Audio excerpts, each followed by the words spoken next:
First, then high insurance. Individual rates, offerings, and savings may vary, subject to policy terms and conditions. Not available in all states and situations. On the next Armstrong and Getty Show, we'll have everything from the big game, also fallout from the worst day of Joe Biden's presidency. Now more with Dave Ramsey on Talk 650 KSTE.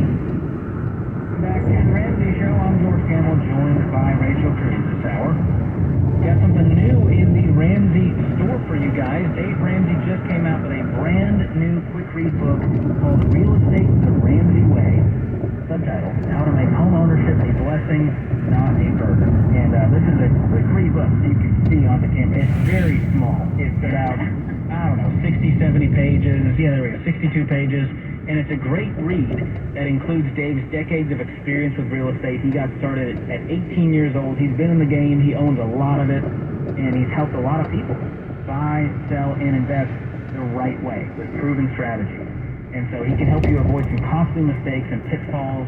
And from start to finish, you're going to get a clear plan to help you buy, sell, and invest in ways that will help you build wealth and leave a legacy. And he's going to give you some hope that home ownership is still possible for those renters out there, and a home can become your biggest asset. It can be a blessing when done the right way. So get your copy at RamseySolutions.com/store.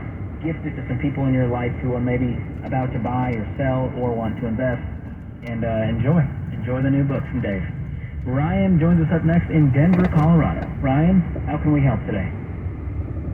Hey, how's it going? Thanks for taking my call. Sure. So my question today is, with interest rates and home prices so high right now, is it a bad idea for me to continue to rent, and am I making a long-term poor decision if I choose to continue to rent right now?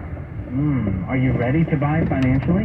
Let's say regardless of the interest rate, as you look at what the payment would be?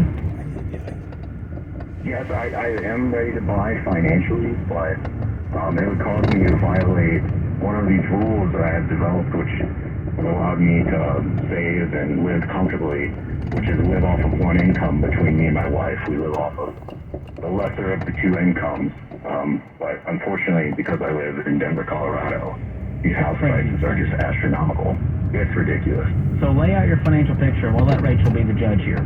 What is your income, and do you have any debt? My income is around $300,000 a year. Woo! Is that household income? That's household income. Okay. I have zero debt. Amazing. And how much do you have saved for the down payment alone? So I've been using a VA loan.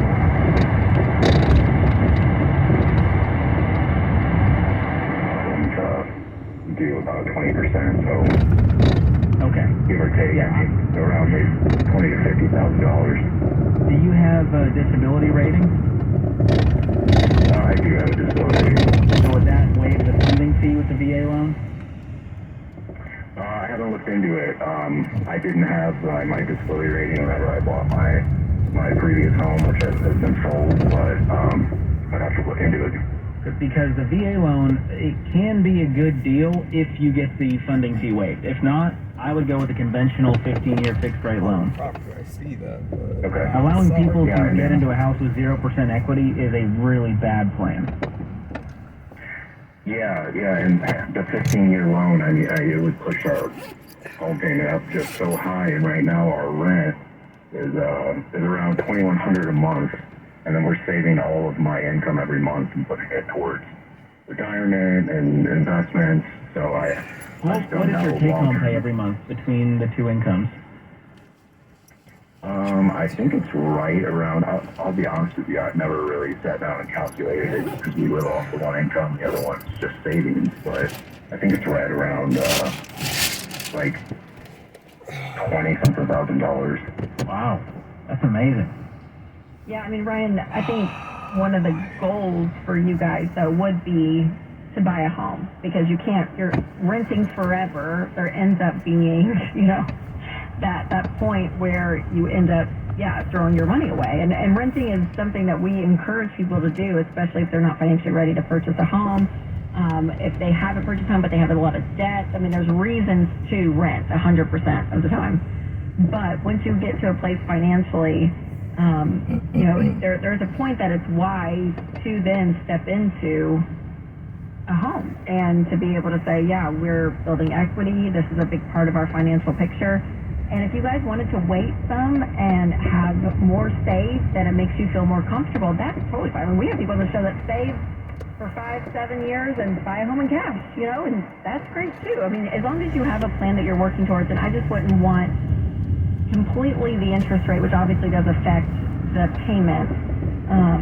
I just don't want the housing market to be the thing that completely is it's the only compass you have in buying a home, because I want you guys and your finances to be the reason why you're purchasing a home. So a lot of people try to kind of play the real estate game, and they're waiting, and and the fear is too that when interest rates drop, or if they do, we're hoping they do, that everyone who's been waiting to buy a house, Pent-up demand. yeah, I mean, they're all going to drop.